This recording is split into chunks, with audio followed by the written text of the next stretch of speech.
Madam. ఇలా ఈ తెలంగాణలో మన దురదృష్టం ఏంటంటే ఈ తెలంగాణ ఈ పరిస్థితిలో ఇలా ఆ అమ్మాయి మేజరా మైనరా అనే చర్చ జరుపుతూ ఉన్నారు బీజేపీ వాళ్ళు. దానికి తోడు కొన్ని పత్రికలు కూడా క్విడ్ ప్రోకో కింద జరుపుతున్నారు నా అనుమానం. దయచేసి క్షమించండి ఇక్కడ మీడియా మిత్రులు. అమ్మాయి మీద జరిగిన అత్యాచారము, మల్టిపుల్ లొకేషన్స్లో జరిగిన అఘాయిత్యాలు, అత్యాచారాలు అనే దాని మీద చర్చ జరగాలి. ఒక కేంద్ర హోంశాఖ సహాయ మంత్రి కొడుకు ఇంత విచ్చలవిడిగా బాధ్యతారహితంగా చిన్నారి అమ్మాయిలను లేకపోతే మహిళలు వీళ్ళతో విచ్చలవిడిగా బిహేవ్ చేస్తూ ఉంటే ఇంత బాధ్యతారహితమైన ప్రవర్తన మీద జరగాల్సిన చర్చ చివరికి ఎక్కడికి దిగజారిందయ్యా అంటే ఆ అమ్మాయి మేజరా మైనరా, బోన్ టెస్ట్ చేయాలన్నా లేకపోతే జిహెచ్ఎంసీ టెస్ట్ చేయాలన్నా, ఆ టెస్ట్ చేయాలన్నా, ఈ టెస్ట్ చేయాలన్నా, సరే భయ్ లాస్ట్ ఓకే వరస్ట్ కేసులో ఆ అమ్మాయి ఒక్క రోజుతోనో ఒక నిమిషంతోనో మేజర్ అని తేలుతుంది. బారకున్ మాఫా అంటే అది అఘాయిత్యం కాదా? ఇది అఘాయిత్యం కాదా చెప్పండి. నిన్న కల్వకుంట్ల కవిత గారు, అమ్మా మీరేమన్నారు, మీరు మీ party so called carbon copy party పెట్టిండ్రు కదా, ఆ పార్టీ ఆవిర్భావ సభలో ఉన్నారు, నేను తెలంగాణ అమ్మలాగా ఇప్పటి నుంచి ఉండాలనుకుంటున్నా అంటున్నారు. అమ్మ తెలంగాణ అమ్మ అనుకోవాలనుకుంటున్న అమ్మగారు ముందు ఈ అమ్మ బాధ చూడండి, ఈ అమ్మ బాధ ఆలకించండి, ఈ అమ్మ బాధ ఆలకించండి. ఆమె బిడ్డ కోసం కన్నీరు మున్నీరుగా విలపిస్తుంది. ఆమెను ఓదార్చే నాదుడే లేడు. చుట్టుపక్కలంతా కూడా రాష్ట్ర ప్రభుత్వ పోలీసులు, మీరేమో రేవంత్ రెడ్డి ఇచ్చిన స్క్రిప్టు, బీజేపీ వాళ్ళు ఇచ్చిన స్క్రిప్టు కుల్లం చదివి మర మనిషిలాగా మీరు చదువుతున్నారు. మళ్ళా మా తెలంగాణ తొలి ముఖ్యమంత్రి, తెలంగాణ పోరాట యోధుడు, తెలంగాణ బాపు నామధేయుడైన కేసీఆర్ గారిని మీరు మర మనిషి అంటున్నారు. నిజంగా మర మనిషి మీరు కవిత గారు. ఒక చిన్నారి బిడ్డ, అన్నం పుణ్యం ఎరగని బిడ్డ తల్లడిల్లిపోతూ ఉంటే, తల్లికి ఏం చేయాలో తెలియకుండా ఉంటే మీరు బయటికి వచ్చి బీఆర్ఎస్ వాళ్ళ అత్యుత్సాహంతోనే బీజేపీ వాళ్ళు ఇవన్నీ ట్రాలింగులు చేస్తున్నారండి. ఇక చూడరు, ఇవన్నీ ట్రాలింగులు చేస్తున్నట్టు బీజేపీ వాళ్ళు. కవిత గారు దయచేసి go to the facts of the case ma'am.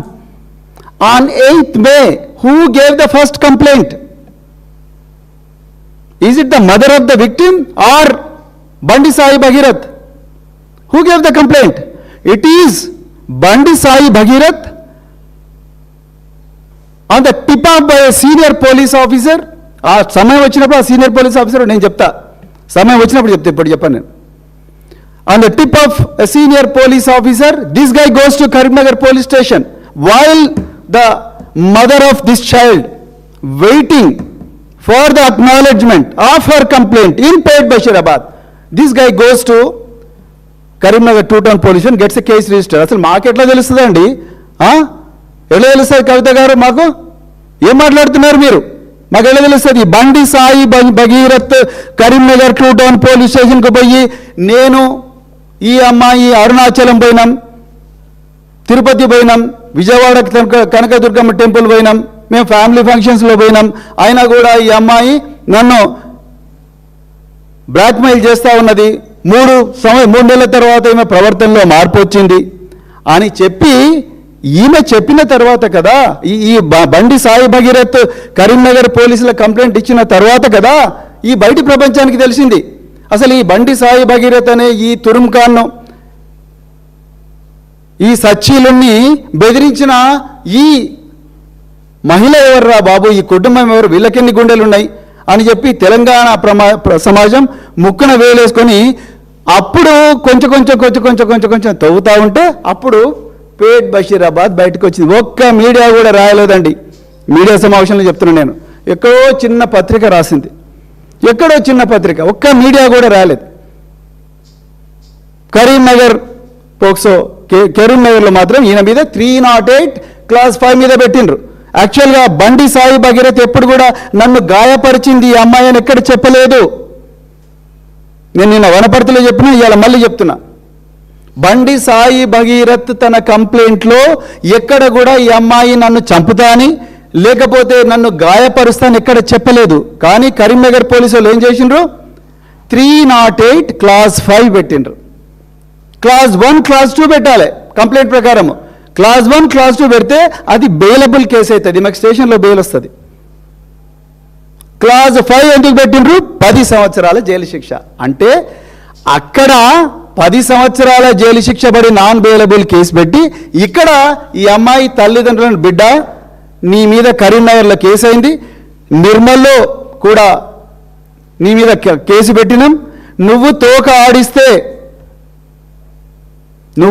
ఆడిస్తే నిన్ను లోపల వాడేస్తాం అని చెప్పి పంపించిన తర్వాత కదా ఇక్కడ అక్కడ అయిపోయిన తర్వాత ఇక్కడ పోలీసు వాళ్ళు కుట్రపూరితంగా Pet Basheerabad commissioner of police Cyberabad, Pet Basheerabad ACP, Pet Basheerabad DCP, Pet Basheerabad inspector వీళ్ళందరూ కూడా పలుకొని section 11 and 12 of POCSO act పెట్టిండ్రు. కేవలం 2 సంవత్సరాలు లేదా 3 సంవత్సరాలు.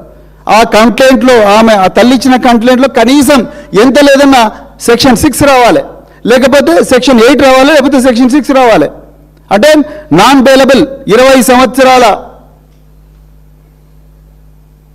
ఇది రావాలి కదా, శిక్ష పడాలి కదా, అప్పుడు నాన్ బెయిలబుల్ అవుతుంది. కానీ ఇక్కడనేమో ఈ అమ్మాయి బండి సాయి భగీరథ్ మీదనేమో బెయిలబుల్, అక్కడనేమో బాలిక మీద నాన్ బెయిలబుల్. కవిత గారు మీరు ఇంత అనలైజ్ చేసిండ్రా మేడం? తెలంగాణ అమ్మ అన్నారు కదా, ఇంత అనలైజ్ చేసిండ్రా? ఇక రెండవది మీరు ఏమన్నారు నిన్న, బీఆర్ఎస్ వల్ల అత్యుత్సాహం వల్లనే బీజేపీ వాళ్ళు ట్రోల్ చేస్తున్నారు. బీజేపీ వాళ్ళు ఏం ట్రోల్ చేస్తున్నారో చూసిండ్రా మేడం? చూసిండ్రా బీజేపీ వాళ్ళు ఏం ట్రోల్ చేస్తున్నారో? ఇక చూడండి, అవి చూపించాలని బ్లాక్ చేసిన నేను కావాలని. ఒకటి వాసిరెడ్డి తొడుపునూరి, ఈయన ఎవరు భగీరథ్ ఫ్రెండ్ వాసిరెడ్డి తొడుపునూరి. చూడు ఈయనకైతే 6355 లైక్స్ వచ్చినాయి. టీం పాయల్ శంకర్, ఈ పాయల్ శంకర్ బీజేపీ నాయకుడు ఈయన, టీం పాయల్ శంకర్. ఇగో ఈయన ఇక ఇక్కడ రాసినవైతే నేను చదవలేను, ఎందుకంటే నాకు కూడా బిడ్డ ఉంది. నిజంగా చెప్తాను, నాకు కూడా బిడ్డ ఉంది, నేను చదవలేను. ఎట్లా చదువుతారు?